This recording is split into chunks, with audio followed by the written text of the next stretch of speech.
नमस्कार दोस्तों। देखिए यहाँ पर डीवीपीएसटी के बाद में जो डाटा सामने आया है उसको देखते हुए कितने कैंडिडेट्स फेल हुए हैं, कितने पास हुए हैं और उसके बाद में यहाँ पर क्या कंपटीशन का लेवल बन रहा है, क्योंकि बहुत सारे कैंडिडेट दोस्तों ऐसे हैं जो कि अपने कास्ट सर्टिफिकेट की वजह से अब जनरल कैटेगरी में काउंट होंगे। ठीक है, तो इस चीज़ से क्या प्रभाव पड़ेगा और जितने बच्चे डीवीपीएसटी के लिए यहाँ पर क्वालिफाई किए गए थे उसमें से अब कितना डाटा बचा है उसको लेकर बात करेंगे।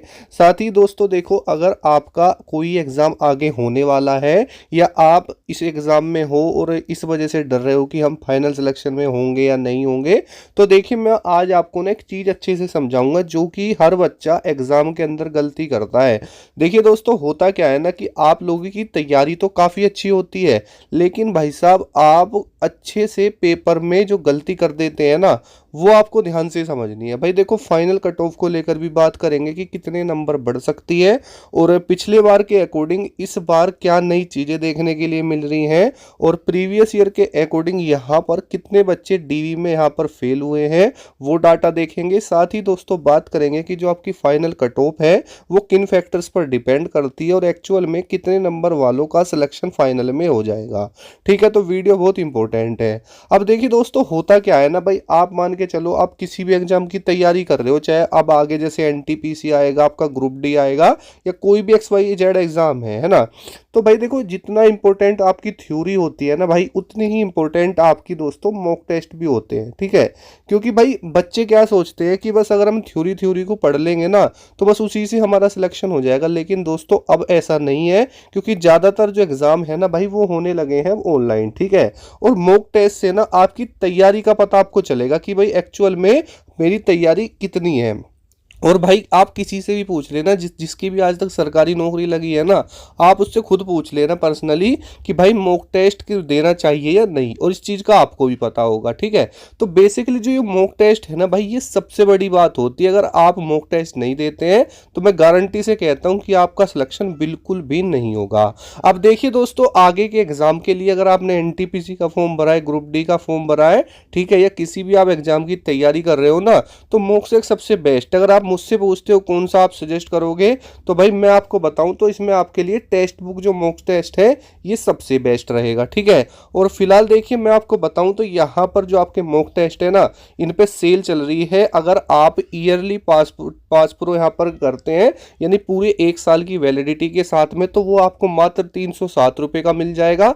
चाहे आप किसी भी एग्जाम की तैयारी कर रहे हो, सबके मॉक टेस्ट यहाँ पर आपको मिलेंगे पूरी 1 साल के लिए। ठीक है, साथ ही अगर ये आप यहाँ पर लाइफ टाइम के लिए परचेज करना चाहते हैं बस एक बार में ही, तो मात्र 527 रुपये में आपको यहाँ पर ये मिल जाएंगे। देखिए, आपको हमारा कूपन कोड यूज करना है DUA। जैसे ही आप इसको अप्लाई करेंगे ना, तो दोस्तों आपको यहाँ पर काफी छूट मिल जाएगी, और जो लिंक मैंने आपको नीचे डिस्क्रिप्शन में दी है, अगर आप वहां से जाके परचेज करेंगे तो जैसे ही आप लिंक पे क्लिक करेंगे, यहाँ पर जो हमारा कोड है ना वो ऑटोमेटिक उसमें अप्लाई हो जाएगा और आपको डिस्काउंट मिल जाएगा। अब देखिए दोस्तों, यहाँ पर जो टेक्स्ट बुक है उसने यहाँ पर ग्रैंड फिनाले सेल चलाई हुई है आपके नए साल के मौके पर, और जितने भी यहाँ पर आपके टेस्ट हैं सब पे दोस्तों भारी छूट चल रही है। ये जो प्राइस है ना दोस्तों, आज रात 12 बजे के बाद बढ़ जाएंगे, और फिर आपको जो ये yearly text book pass pro है ना, यही आपको 699 रुपये में मिलेगा। तो ये बेस्ट ऑफर आप सभी के लिए चल रहा है दोस्तों। तो आज रात 12 बजे से पहले ना आप लोग इसको जरूर परचेज कर लेना, बड़ा ऑफर है, क्योंकि पूरे 1 साल तक फिर इसका प्राइस दोस्तों इतना नहीं होगा जितना अब हो रहा है। और ये बात पक्की है कि बिना मॉक टेस्ट के कुछ हो नहीं होना, और आप टेक्स्ट बुक के बारे में जानते ही होंगे। तो फटाफट जाइए दोस्तों, आज लास्ट डे है इस सेल का, और आपको यहाँ पर प्राइजेस जीतने का मौका भी मिल सकता है। तो इस नए साल पे बहुत सारी यहाँ पर आपके लिए ऑफर चल रहे हैं। ठीक है, तो देखिए दोस्तों, अगर हम यहाँ पर अब बात कर लेते हैं आपके डीवीपीएसटी को लेकर, तो दोस्तों देखो, डीवीपीएसटी में कोई भी ज़्यादा दिक्कत वाली बात नहीं आई है। देखिए, 2-3 चीज़ें होती हैं कि भाई डॉक्यूमेंट, ठीक है, तो डॉक्यूमेंट्स में बहुत कम बच्चे हैं जो कि फेल हुए हैं।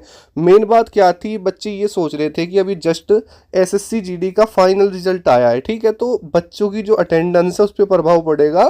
तो मैं आपको बताऊं तो 70 बच्चे पर आप मान सकते हैं कि 10 बच्चे absent थे, ठीक है। इस तरीके से अगर बात करते हैं कितने बच्चे वहाँ पर फेल हुए हैं, तो उनका जो दोस्तों परसेंटेज है वो बहुत कम है, ठीक है। यानी ज़्यादातर बच्चों को फेल नहीं किया गया है। अब देखिए जो कास्ट सर्टिफिकेट वाली प्रॉब्लम है ना, वो बहुत बच्चों के साथ में थी। भाई देखो दोस्तों, चाहे EWS हो, चाहे आपका SC ST OBC हो, जो चीज़ें उन्होंने स्टार्टिंग में आपके नोटिफिकेशन में मेंशन की थी ना, जैसे आपका OBC का है कि 1 अप्रैल, ठीक है, 2023 का मांगा था या उससे बाद का, तो वही आपका रहेगा, नहीं तो दोस्तों आप लोग जनरल में काउंट हो जाओगे, ठीक है। अब बात वो है। दूसरी चीज़ ये भी है कि जो साथी ये बोल रहे थे कि सर फिजिकल में कितने बच्चे क्या होता है, कितने फेल होते हैं, तो भाई इस बात की आप गारंटी आप लिख के ले लो। अभी SSC GD का रिसेंट जो फिजिकल हुआ था ना, तो उसमें बहुत दिक्कतें बच्चों को आई थी, बहुत बच्चे फेल भी हुए थे, ठीक है। और मैं आपको बताऊं, ग्राउंड में रनिंग करने में है ना, और आपके रोड पे रनिंग करने में फ़र्क होता है। और मैं आपको बताऊं, SSC GD का तो रोड पे फिजिकल हुआ था, तब भी भाई बच्चे बहुत डिस्क्वालीफाई हुए थे, और एज का भी फ़र्क था। और यहाँ पर क्या है, एज में छूट दी हुई है, तो थोड़े एजड बच्चे भी होंगे, और ग्राउंड पर फिजिकल होना है। और ये बात आप पहले से मैं कहता रहा हूँ। रही दोस्तों सेकेंड लिस्ट की बात, वो सारी चीज़ें क्लियर होंगी फिजिकल में। अब दोस्तों जो भी साथी फिजिकल में अपना अच्छे से 100% देगा ना भाई, वो ही यहाँ पर आपका क्या रहेगा, पास होगा। अब मैं बताऊं, जो आपकी फाइनल कट ऑफ डिपेंड करेगी ना, वो आपके फिजिकल पे करेगी कि कितने बच्चे वहां पर क्वालिफाई हो रहे हैं। बात करें सेकंड लिस्ट को लेकर, तो देखो फीमेल्स की जो सेकंड लिस्ट है वो कब आती है, जब जो है फिजिकल में ज़्यादा महिलाएं डिस्क्वालीफाई होने लगती है। फिर भी दोस्तों आंकड़े के अकॉर्डिंग देखा जाए तो हाइट, चेस्ट में और वेट वगैरह में ज़्यादा बच्चों को बाहर नहीं किया गया है। अच्छा स्टाफ रहा है, सब कुछ अच्छे से हुआ है, और पूरी अच्छी तरीके से पारदर्शिता के साथ में सारी चीज़ें हुई हैं, ठीक है। तो अब फाइनल कट ऑफ की बात करें, तो जितने भी साथी हैं जिनके लगभग कोशिश ये है 6 7 8 नंबर के आसपास प्लस में है ना, वो सभी बच्चे मेरे अकॉर्डिंग यहाँ पर सेफ हैं। सारी चीज़ें क्लियर हो जाएंगी। फाइनल कट ऑफ के कुछ आपके फैक्ट्स होते हैं, जैसे दोस्तों आपका एग्जाम लेवल है, नॉर्मलाइजेशन है। देखा जाए तो अभी सभी स्टूडेंट ना एक ही लाइन पर है, क्योंकि उन्हें ये नहीं पता कि हमारे एक्चुअल में नंबर कितने हैं, या नॉर्मलाइजेशन में कितने नंबर दोस्तों हमारे बढ़े हैं, ठीक है।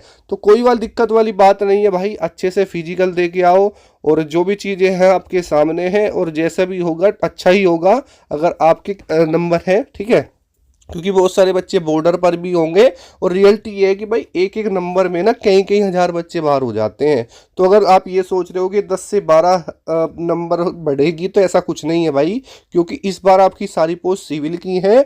वो पिछली बार आपने जो देखी होंगी ना, वहाँ पर 2 पोस्ट थी, सिविल और PSC। यहाँ पर आपकी दोस्तों सिविल पुलिस रहेगी, इसलिए दोस्तों यहाँ पर कट ऑफ एक ही आपकी लगेगी, कॉमन कट ऑफ रहेगी, ठीक है। तो कोई डाउट हो तो कमेंट कर लेना, बाकी सब चीज़ें ठीक रही हैं। मिलते हैं नेक्स्ट वीडियो में। जय हिंद, वंदे मातरम दोस्तों।